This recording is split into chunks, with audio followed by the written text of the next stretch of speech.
বাবার রুমের পাশ দিয়ে যাচ্ছিলাম, হঠাৎ মনে হলো একটু বাবার রুম থেকে ঘুরে আসি। অনেকদিন হলো বাবার রুমে যাওয়া হয় না। বিয়ের পর থেকেই বাবার সাথে আগের মতো সময় কাটানো হয় না। শুক্রবার সবাই মিলেই বউকে নিয়ে ঘুরতে চলে যাই। বাবা গেছেন কিন্তু ওষুধ আনতে। আমি বাবার রুমে ঢুকে দেখি রুমটা খুব এলোমেলো, খুব অগোছালো, ঠিক যেমন ছোট বাচ্চার রুম। বাবার বয়স হয়েছে, শরীরটাও দিন দিন অবনতি ঘটছে। আমার সাথে তার অনেক দিন কথা তো দূরে থাক, তার চেহারাটাও দেখি না। সারাদিন অফিস করে রাত করে বাসায় আসি, এসে খেয়ে দিয়ে ঘুমাই পড়ি। সকালে উঠে আবার অফিসে চলে যাই। বাবাকে নিয়ে ভাবার সময় আমার নাই। আমি জুইকে ডাক দিলাম। জুই, বাবার রুমে এসে বলল, কি হয়েছে, এত চিৎকার করছো কেন? বাবার রুমটা এত অপরিষ্কার আর অগোছালো কেন? তো আমি কি করব? কি করব মানে? তোমাকে না বলেছি বাবার যত্ন নিতে? আমি কি প্রতিদিনই শুধু ওনাকে নিয়ে পড়ে থাকবো নাকি? যত সব, বাড়ির আরো অনেক কাজ আমাকে করতে হয়, তাই বলে বাবার যত্ন নেবে না কেন? ওনাকে সময় মতো খাওয়াচ্ছি, সময় মতো ওষুধ দিচ্ছি, এসব কি যত্ন নেওয়া না? আমি কিছু বলি না। আর জানি ওকে কিছু বলে লাভ হবে না। ও এমনই, খুব জেদি। ভালোবেসে বিয়ে করেছি, তাই এসব সহ্য করতে হচ্ছে। জুই চলে গেল রান্নাঘরে। আমি চুপচাপ বাবার ঘর পরিষ্কার করতে লাগলাম। রুমটা পরিষ্কার করার সময় চোখ পড়ল টেবিলে রাখা খাতাটার ওপর। বাবা খাতা দিয়ে কি করছে, কৌতূহল বেড়ে গেল কি আছে তা দেখার জন্য।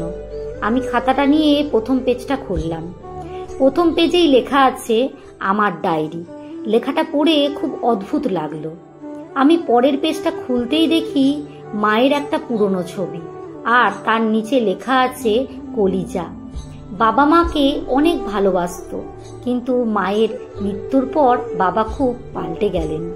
মা যখন মারা যায় তখন আমি ইন্টারে পড়তাম। ওই সময় বাবা খুব ভেঙে পড়েছিলেন।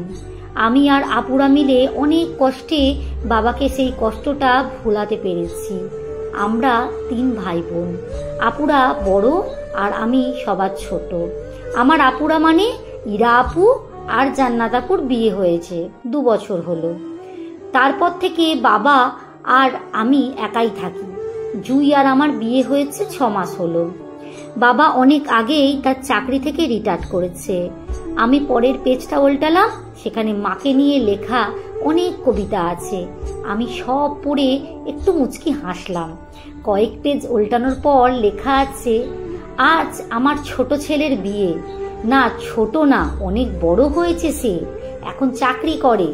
কাব্য এখন দায়িত্ব নিতে শিখেছে গো। আজ তার বিয়ে, মেয়ে তার পছন্দের। আমি না দেখেই হ্যাঁ করে দিয়েছি।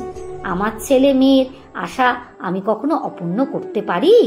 তাই তাদের পছন্দ মতো সব করেছি। জুইমা দেখতে খুব মিষ্টি, দোয়া করি তারা অনেক সুখে থাকবে। এইভাবে অনেক পেজ পড়লাম, সবগুলোতেই আমাকে নিয়ে লেখা। পরের পেজে উল্টে দেখলাম কাব্য এখন খুব ব্যস্ত, নিজের শরীরটাও দিন দিন অবনতি হচ্ছে। কাব্যের সাথে আগের মতো রাতের আকাশ দেখা হয় না। চায়ের দোকানে বসে আর চা খেতে খেতে বাপ ছেলের আড্ডা দেয়া হয় না। সারাদিন ঘরে বসে থেকে থেকে বিরক্ত লাগে। তাই বৌমাকে বলেছিলাম একটা ডায়েরি কিনে দিতে, কিন্তু বৌমা আমাকে বলল, বাবা এই বয়সে ডায়েরি দিয়ে কি করবেন? কিছু না, একটু লেখালেখি করতাম। এত টাকা দিয়ে ডায়েরি না কিনে অল্প দামে কিছু খাতা কিনে লিখলেই তো হয়। আমি কিছু না বলেই খাতা কেনার টাকা নিয়ে নিলাম। এখন খুব লজ্জা হয় বৌমার কাছ থেকে টাকা চাইতে। গত মাসে ওষুধের টাকা খুঁজতে গিয়ে অনেক বকা শুনতে হয়েছিল। বলেছিল এত দামি ওষুধ না খেয়ে অল্প দামি ওষুধ খেলেই তো হয়। আমি সেদিন কিছু বলিনি। কিছু কিভাবে বলবো? কাব্যকে বললে সে ভাববে আমি মিথ্যে বলছি। সে তো আর আমাকে কথা ভাবে না। সে এখন নিজের ঘর সংসার নিয়ে ব্যস্ত। আমি চাই না তার এই সুন্দর সংসারটা নষ্ট করতে। এখন সে ওষুধগুলো খাচ্ছি, সেগুলো খুব সস্তা, তাতেও কষ্ট নাই। ছেলের সাথে আছি, এটাই যথেষ্ট। তবে বৌমা আমাকে একটুও সহ্য করতে পারে না। আমি কিছু বললেই সে বিরক্ত হয়। কোমরের ব্যথাটা বেড়েছে। বৌমাকে ডাক্তার দেখাতে যাব বলে কিছু টাকা চাইতে গেলেই বৌমা বলে সব ঢং, তাই আর কিছু বলিনি। বাধ্য হয়ে এ মাসের ওষুধের টাকাটা বাঁচিয়ে রেখেছি ডাক্তার দেখাতে যাব বলে। কালকে বৌমা বলেছিল আমি নাকি তাদের সংসারের বোঝা, তাই সিদ্ধান্ত নিয়েছি আজকে ডাক্তার দেখাতে যাব। সেখান থেকে বাসায় এসে শেষবারের জন্য ছেলের মুখটা দেখে কালকেই বৃদ্ধাশ্রমে চলে যাব। আমি আর পড়তে পারছি না, চোখ দিয়ে অনবরত পানি পড়ছে। যেই বাবা আমাকে সামান্য কষ্ট কোনোদিনও পেতে দেয়নি, সেই বাবা আজ হাজারো কষ্ট ভোগ করছে। জুই এতটাই নীচ, ছি, নিজেকে এত স্বামী বলতে লজ্জা হচ্ছে। আমি চুপচাপ রুম থেকে বেরিয়ে আসলাম। কিছুক্ষণ পর বাবা ফিরে আসলো। এসে আমাকে দেখে বলল, বাবা, আমি একটা সিদ্ধান্ত নিয়েছি। কি বাবা? আমি কালকে বৃদ্ধাশ্রম চলে যাব। আমাকে কি অফিসে যাওয়ার সময় আশ্রমে নামিয়ে দিবি? আচ্ছা বাবা। কথাটি বলে বাবা চলে গেল। আমাকে কিছু বলার সুযোগই দিল না। আমার পাশে জুই ছিল। সে খুব খুশি হয়েছে। আমাকে বলল, যাক, এতদিনে আপদ বিদায় হবে বলে মনে হচ্ছে। কি বলো কাব্য? আমি কিছু বললাম না। রাতে জুইকে বললাম, এই শোনো, কালকে আমরা ছুটিতে যাব কক্সবাজার। তুমি তোমার কাপড় চোপড় প্যাক করে রাখিও। সত্যি বলছো তুমি? হ্যাঁ, সত্যি বলছি। জুই খুশি হয়ে গেল, রান্না করতে চলে গেল। বাবা আমার সাথে খায় না, অনেক দিন হলো। আজকে আসলো খেতে। জুই বাবার পছন্দের খাবার বানিয়েছে। বাবা তো কাল চলে যাবে, তাই। বাবা নিস্তব্ধে খেয়ে চলে গেল। তার চোখের কোণে অশ্রুগুলো ঠিক দেখতে পেয়েছিলাম। সকালে রেডি হলাম। গাড়িতে আমি আর জুই আর বাবা বসে আছি। প্রথমে গেলাম জুইয়ের বাড়িতে। জুইকে বললাম, তোমার ব্যাগটা নাও আর চলো একটু তোমার বাবার সাথে দেখা করে আসি। কিন্তু ব্যাগ কেন? আরে চলোই না। আমি জুইয়ের বাসায় গেলাম। বাবাও আসলো। বাবাকে নিয়ে এসেছি। সোফায় বসে আছি। জুইয়ের বাবা মা আমার সাথে দেখতে এলো। কি জামাই সাহেব, অসময়ে যে? জি, আপনাদের জিনিস আপনাদের বুঝিয়ে দিয়ে এলাম। আমাদের জিনিস মানে? আপনাদের মেয়েকে। পাশ থেকে জুই বলল, কি বলছো এসব কাব্য? হ্যাঁ, ঠিক বলছি। আর শোনো, তোর মতো নিজ মেয়েকে বউ হিসাবে না রেখে আমি সারা জীবন বউ ছাড়াই থাকব। আর আমি ডিভোর্সের পেপার পাঠিয়ে দেব, সাথে তোমার পাওনা সব টাকাও। বাপ পাশ থেকে আমাকে থাপ্পড় দিয়ে বলল, ছি কাব্য, ছি, তোমাকে আমি এই জন্যেই মানুষ করেছি নিজের বউয়ের সাথে কিভাবে ব্যবহার করো, মাপ করবে বেআই সাহেব।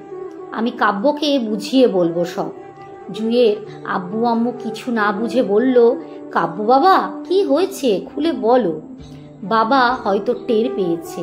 আমি বাবাকে বললাম, আব্বু, আমি গাড়িতে গিয়ে বসলাম, আমি আসছি। আব্বু যেতে রাজি না। বাধ্য হয়ে চিৎকার দিয়ে বললাম, তোমাকে যেতে বলেছি, যাও। আব্বু চলে গেল।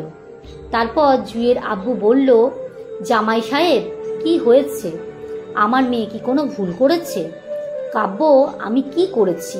আমি তো তোমাকে অনেক ভালোবাসি। চুপ করো তুমি মেয়ের মুখে ভালোবাসি শুনতেই ঘৃণা লাগে। আর হ্যাঁ, আপনাদের মেয়েকে ভুলেও আমার চোখের সামনে যেন না দেখি। আমার মেয়েটা কি করেছে সেটা তো বলো। কি করেনি সেটা জিজ্ঞেস করেন। যেই বাবা আমাকে এতটা বছর কষ্ট করে বড় করেছে, নিজে হাজারো কষ্ট সহ্য করে আমাকে মানুষ করেছে, নিজের কষ্টগুলো লুকিয়ে আমার ভাই বোনদের সুখের জন্য লড়াই করেছে, সেই বাবাকে আপনার মেয়ে আপদ বলে। বাবা শব্দটি মানে কি সেটা আপনার মেয়ে জানে না, ওকে শিখিয়ে দেবেন। আর হ্যাঁ জুই, তুমি শুনে রেখো, আমার বাবা তোমার কাছে আপদ, কিন্তু আমার কাছে সব কিছুর ঊর্ধ্বে, আমার কাছে সবার চেয়ে দামি, সবার প্রিয়। জুই আমাকে জড়িয়ে ধরে বলল, সরি কাব্য, আমাকে ক্ষমা করে দাও। আমি পারবো না, ক্ষমা করা আমার পক্ষে সম্ভব না। তুমি বাবাকে আপদ মনে করো, তাই না? বাবাকে এত কষ্ট দেওয়ার পর কিভাবে ভাবলে আমি তোমাকে মাফ করব? তোমার জায়গা আমার মন মতো দূরের কথা, আর পায়ের নিচেও না। আমি চলে আসলাম। গাড়ি স্টার্ট দিলাম। বাবা আমাকে বলল, কিরে বৌমা কই? ও আজকের পর আর আসবে না। বাবা আমাকে মাফ করে দাও। আমি ভুলে গেছি তোমাকে সময় দিতে। তুমি আমার কাছে সব। এখন আমি আর বাবা চায়ের দোকানে বসে চা খাচ্ছি আর আড্ডা দিচ্ছি। বাবার চোখে খুশির ঝলক দেখতে পাচ্ছি। অনেক দিন পর বাবা হাসছেন। তার হাসিখানা মুখটা দেখে অনেক দিন হলো। তাকে হাসতে দেখে মনের মাঝে এক আনন্দের ঝড় বয়ে যেতে লাগলো। বাবা অনেক ভালোবাসি তোমায়। প্রত্যেকটা বাবাদের জন্য আমার পক্ষে এই লেখাটি সংগৃহীত। ভিডিওটি জারি হোক, অবশ্যই যদি জানেন বলবেন। ভিডিওটি ভালো লাগলে শেয়ার করবেন।